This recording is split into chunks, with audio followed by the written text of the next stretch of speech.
একদিকে সমুদ্র আর একদিকে কোরালগুলো দেখা যাচ্ছে। ওই পারে রাস্তার পারে বিশাল বড় পাহাড়। এটা হলো সমুদ্রের কক্সবাজারের সৌন্দর্য। কোথাও পাহাড়, একদিকে সমুদ্রের পাশে পাহাড় আর এক পাশে পানি। আল্লাহর রহমত, আল্লাহর কি অপরূপ সৃষ্টি,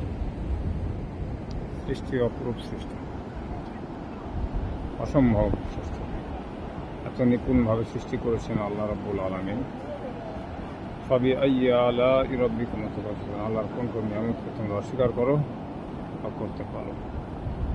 তার নিয়ামত আসলেই নিয়ামতের মতোই নিয়ামত, যা আমাদের উপভোগ এবং আমাদের ব্যবহারের জন্য আল্লাহ এই নিয়ামতগুলো সৃষ্টি করেছেন, আমাদের দেখার জন্যই, আমাদের ব্যবহারের জন্য, আমাদের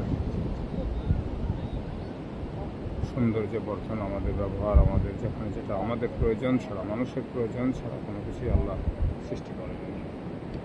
এবং আমরা আল্লাহর ইবাদত করি আর না করি, আল্লাহর সৃষ্টি মানব বাদে, জিন এবং ইনসান বাদে সবাই আল্লাহ একত্রশীল তাদের ইবাদত করে।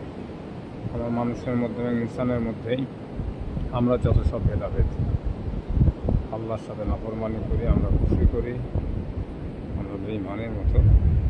আল্লাহ আমাদের সবাইকে হেদায়েত দান করুন, আমরা যেন সবাই আল্লাহর ইবাদত করতে পারি। আল্লাহর গোলাম হিসেবে আল্লাহ আমাদেরকে কবুল করুন। এই অপরূপ সুন্দর অপরূপ পরিবেশ। আল্লাহু আকবার। এটা কক্সবাজার থেকে কলাতলি হয়ে, এটা ইনানি বীচ বলা হয়, সামনে দেখা যাচ্ছে ইনানি বীচ, অনেক দূরে, প্রায় দূরে পার হয়ে এসে এখানে আছে।